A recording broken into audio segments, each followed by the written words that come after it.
What up, YouTube? Here with a review video for WWE Summerslam 2022. I'm going to go through and review every match that happened on this year's SummerSlam and rate every match out of a 5-star rating system. And at the end of the video, I will also give the whole show a review out of a 10. And with that being said, let's get into the review video. The opening contest for SummerSlam 2022 was for the Raw Women's title, the rematch from last year's SummerSlam, and a rematch from this year's WrestleMania as well. Bianca Belair putting her Raw Women's title on the line versus Becky Lynch. Good opening contest. I say, from what I seen, maybe it's because it's more fresh in my memory because it was more recent. I think this was their best matchup thus far. I thought this match at SummerSlam was better than the match at WrestleMania. It had more spots in the match, more memorable spots, more highlight reels. I give this matchup a 3.5 out of a 5. Bianca Belair retained her Raw Women's title.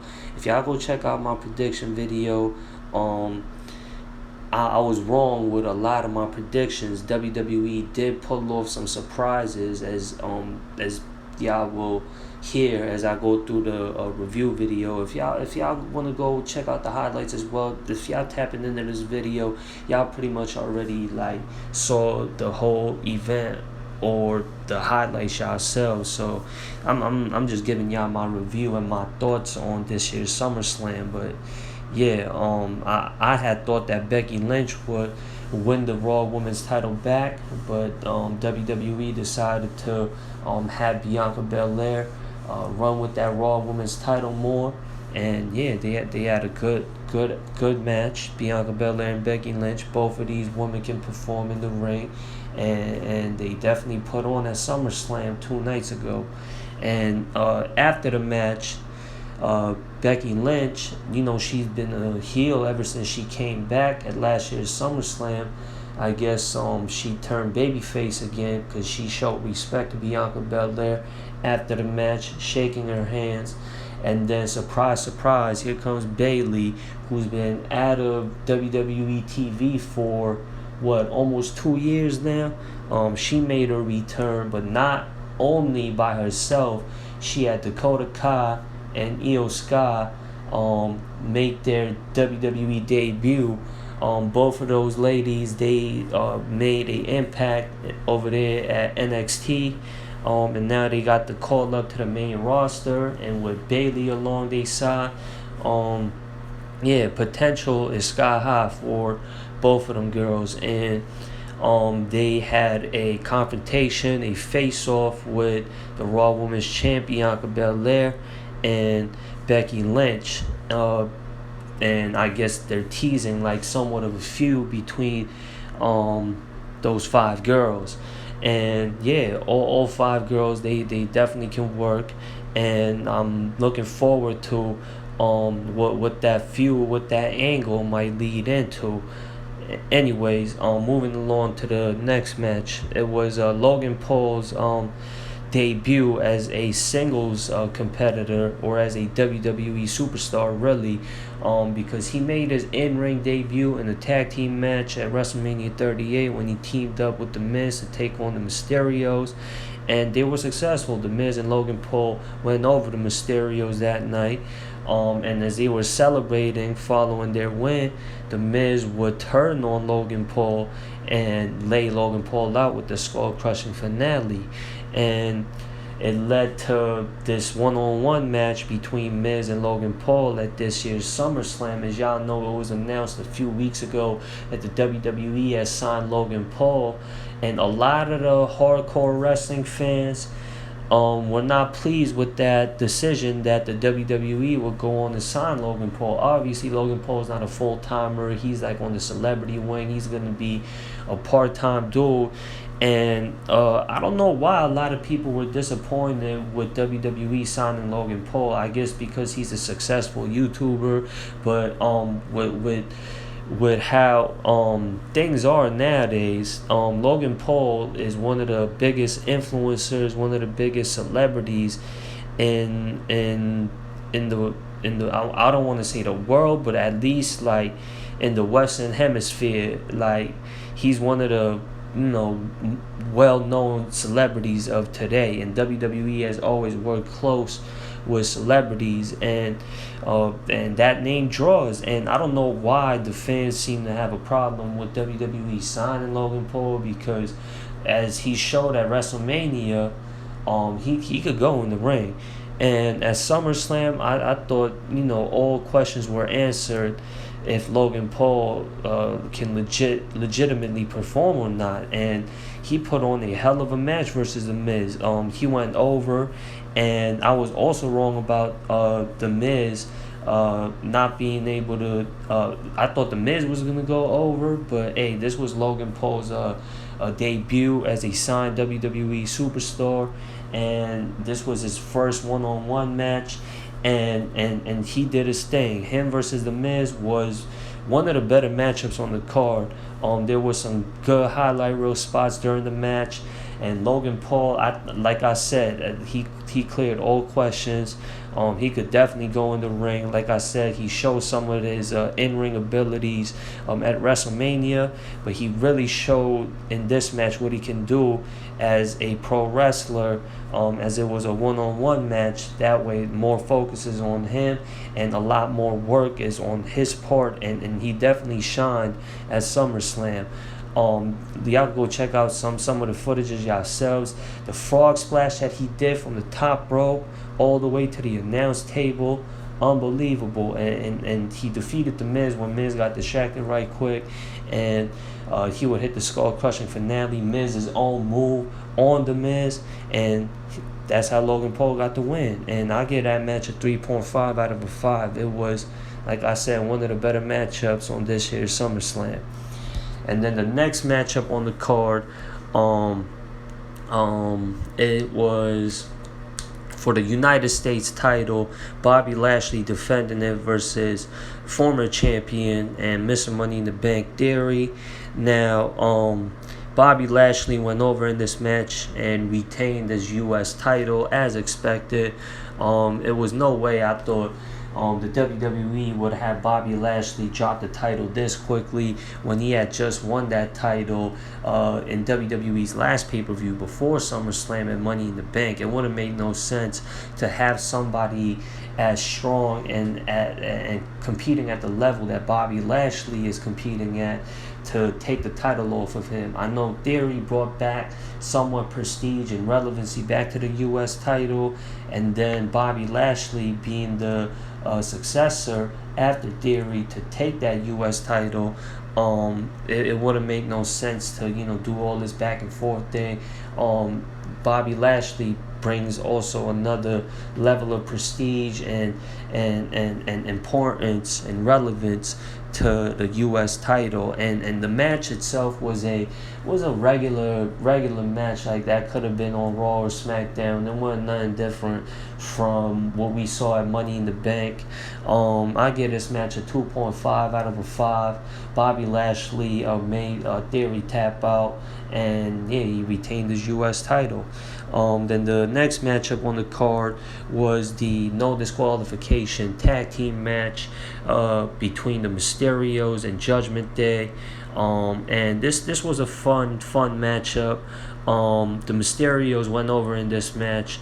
And I thought, thinking like a smart or educated wrestling fan, wrestling fans that tap into pro wrestling for real, be booking things on their own and how they want to see the WWE or any wrestling promotion they tap into. They want things the way how they want to see it done whenever they watch any wrestling product, right? And I thought it would be the smarter thing for WWE to do is to have the Judgment Day go over, because they are more of a newer group that needs momentum going on their side. Like the last time they made an impact was when they turned on Edge, and then after they kicked Edge out the group, they've been on main event like the following week they were on main event instead of Raw. And then it took them like a few weeks to make a TV appearance on Raw. Got in a feud with the Mysterios. I'm glad that they actually got some spotlight on Raw by getting into this feud with the Mysterios, and I like this angle that they were pitching. Judgment Day still continuing with their gimmick. They trying to recruit Dominic Mysterio and have him separated from his father. And then hence why this feud got a little more intense. And the match, like I said, it was no DQ. Hence why it was more fun than the matches that we saw between these two teams on Monday Night Raw. And I should have saw this coming because a lot of people were saying that Edge was going to make his return at SummerSlam, but there was also rumors saying that WWE had new plans for Edge, and Edge wasn't going to appear on SummerSlam, but he did though.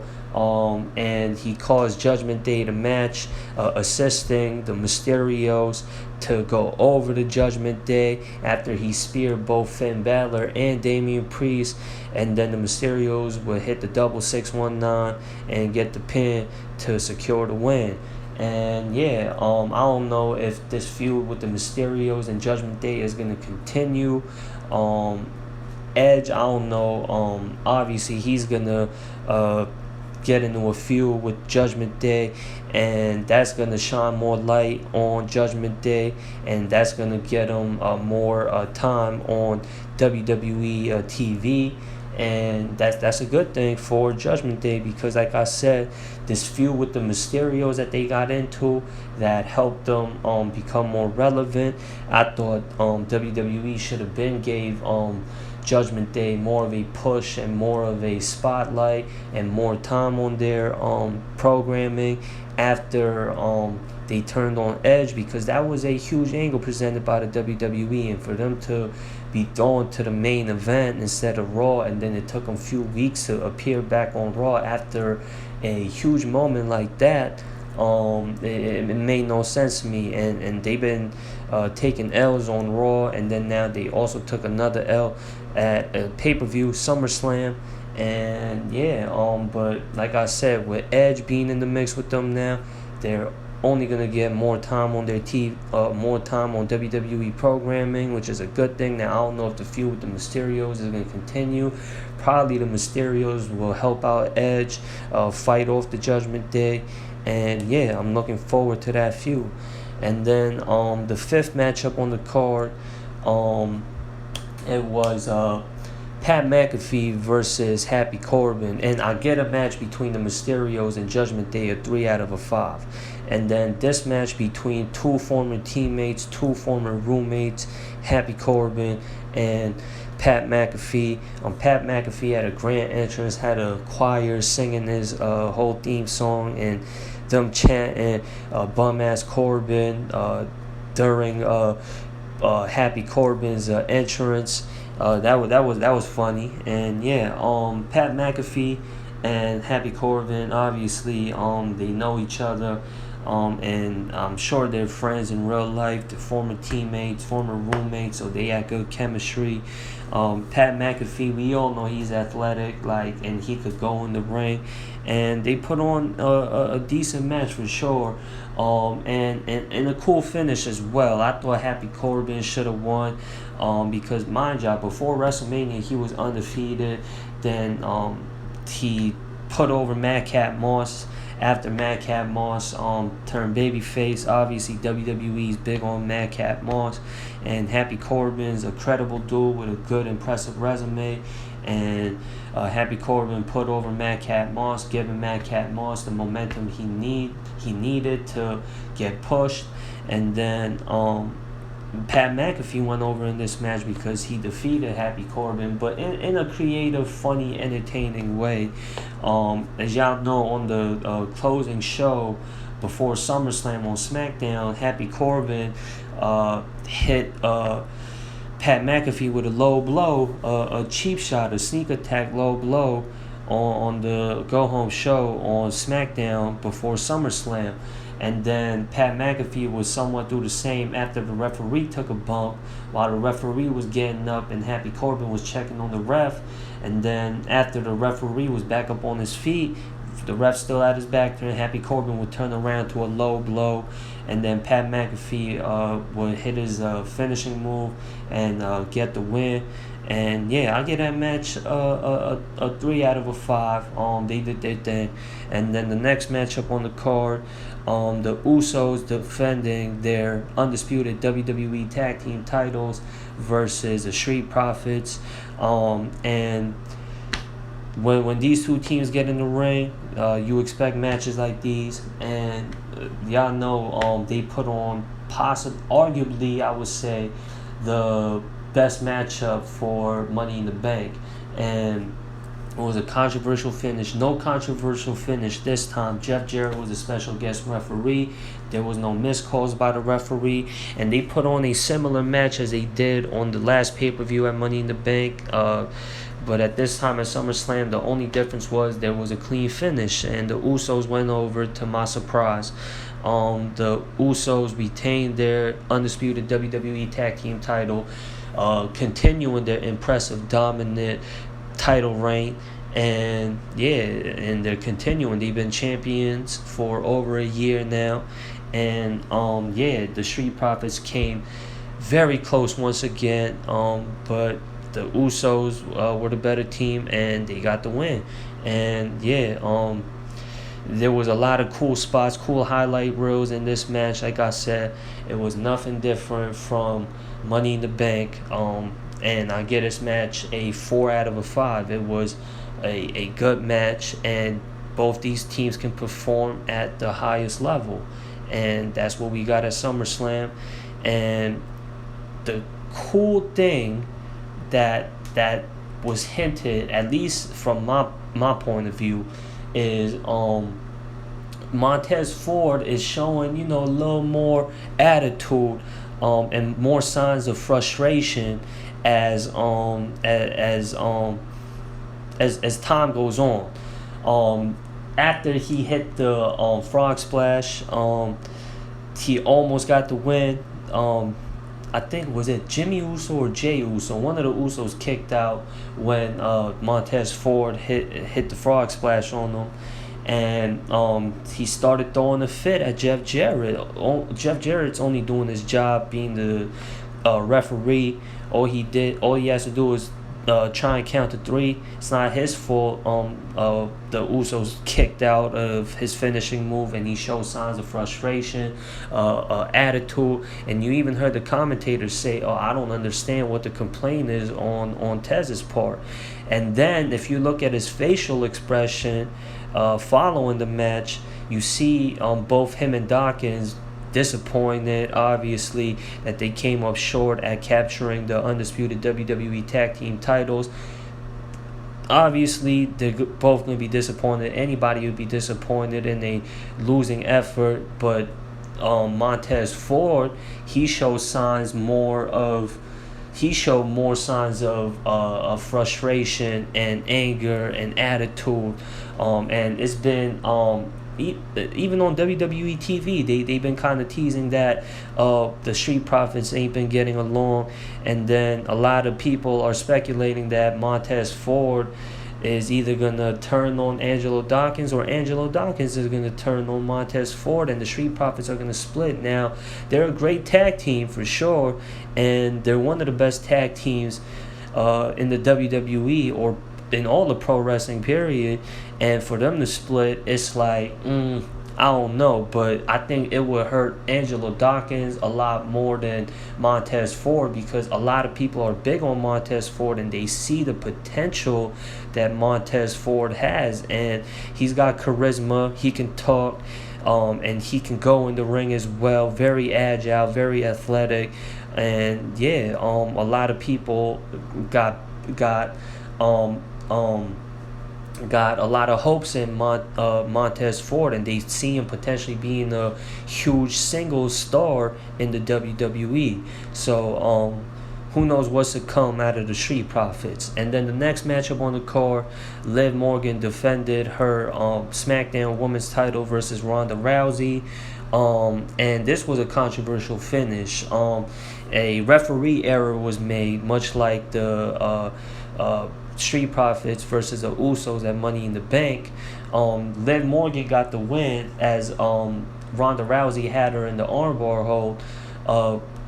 Liv Morgan would reverse it, roll her up, have her pin, and the referee counted to a 3 with Ronda's shoulder being down on the mat, and Liv Morgan, that's how she retained her SmackDown Women's title. But here's the thing, Ronda's shoulder was down on the mat for a 3 count, but before that 3 count was officially made, you see on the replays that Liv Morgan had tapped out at 2.5 before the 3 count was made.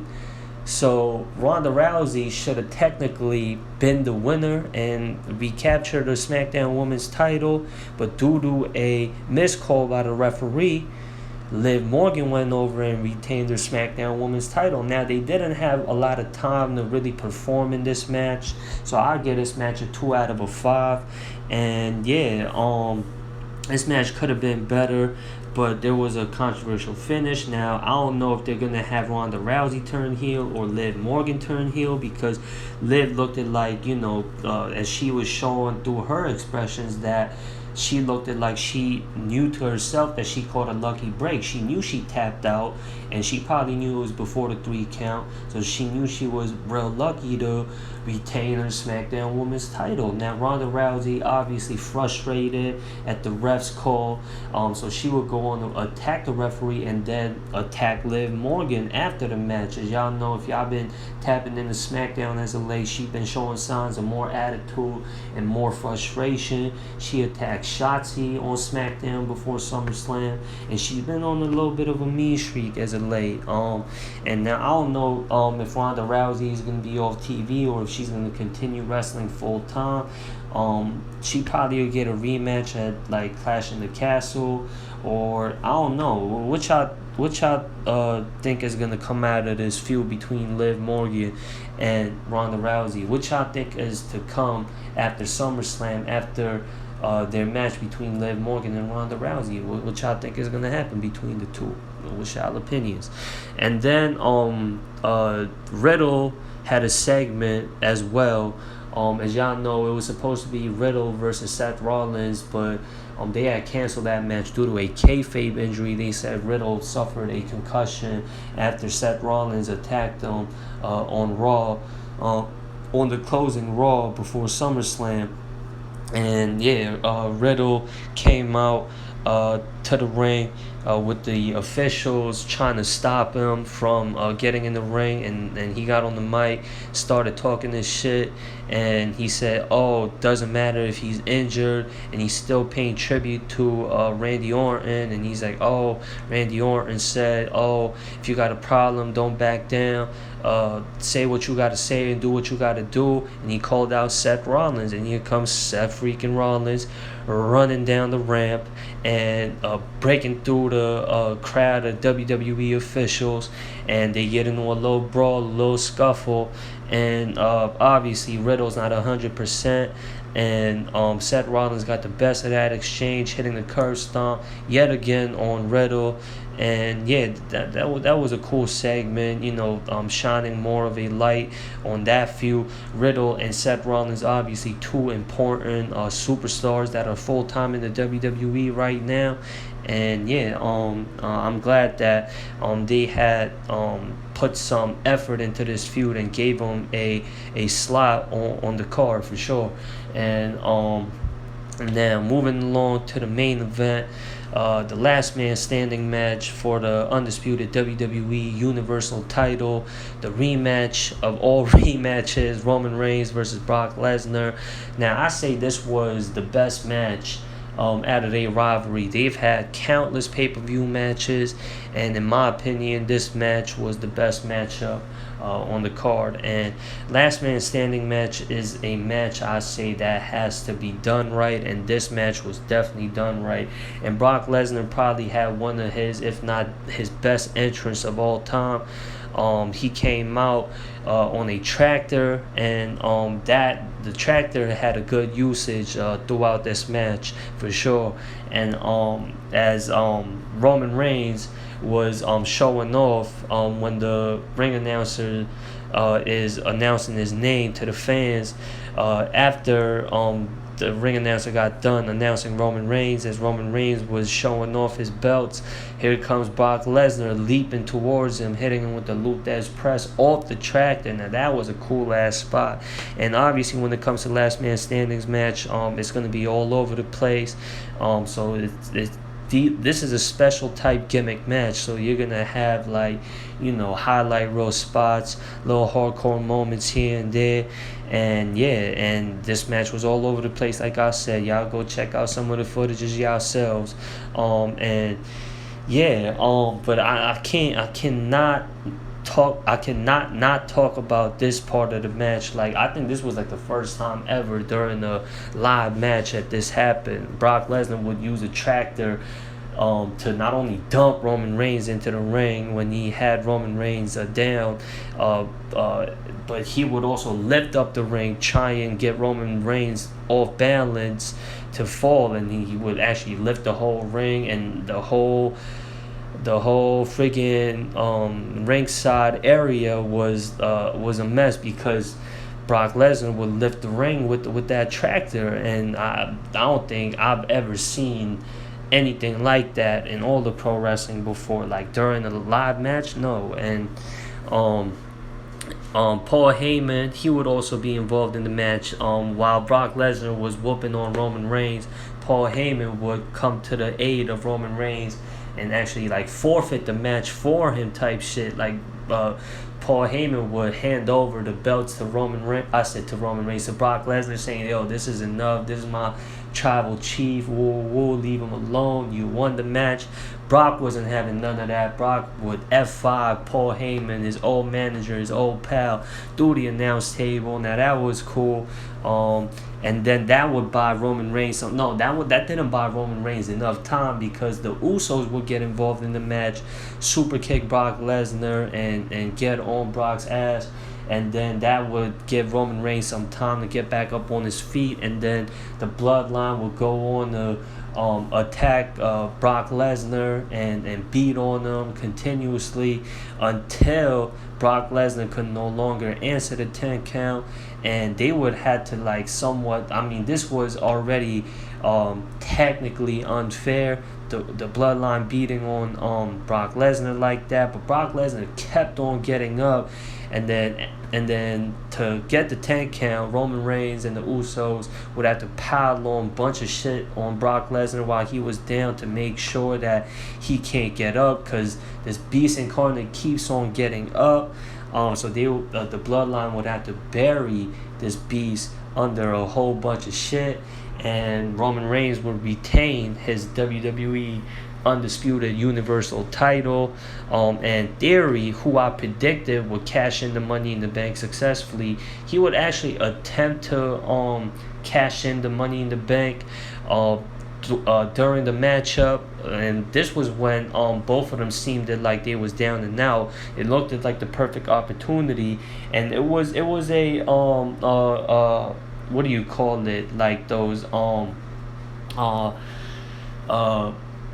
surprise moments that is it about to happen? Is it about to become true? Is Theory about to successfully cash in the Money in the Bank and end this reign of Roman Reigns as the undisputed WWE champion?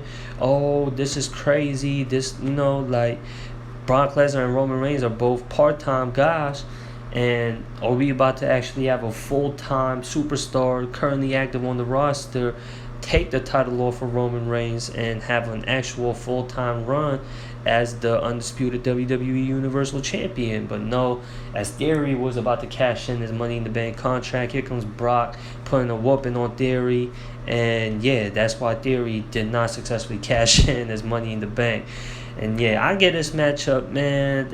I think this was the best way to close the book on Brock Lesnar versus Roman Reigns. Like I said, throughout their long rivalry, I say this was their best matchup by far. And I want to give this matchup a 5 out of a 5, like I really do. But the critic side of me want to say, like, get all like bougie with my judging when it comes to rating pro wrestling matches. Like, get on my little snobbish smart shit and say give it a 4.5 to be precise, a 4.5 out of a 5. But yeah, y'all get the gist of what I'm saying. It was a great match for sure. And as far as SummerSlam goes, it was a good show. I thought it was better than WrestleMania almost. WrestleMania obviously is a 2-night show. SummerSlam is a 1-night show. I mean, they're both at like large stadiums, and there was like over 40,000 people at the Nissan Stadium in Nashville. So it was a successful event number-wise as well. Now, I don't know, WWE streams a pay-per-view, so pay-per-view numbers ain't really important anymore because they're on streaming service apps now. And yeah, and I would say wrestling, like quality wrestling wise, and it was a fun show as well. It might have been better than WrestleMania from what I seen. I don't know what I rated WrestleMania. Y'all go tap into my WrestleMania review video. I don't know what I rated that show. I get this show, I want to say a 7.5 out of a 10. Let's say that. I'll give this show a overall rating of a 7.5 out of 10. It was a fun, good, entertaining show. SummerSlam 2022 was. Y'all let me know what y'all thoughts are for this year's SummerSlam. Comment, subscribe, share, like, and I'm out, y'all. Peace.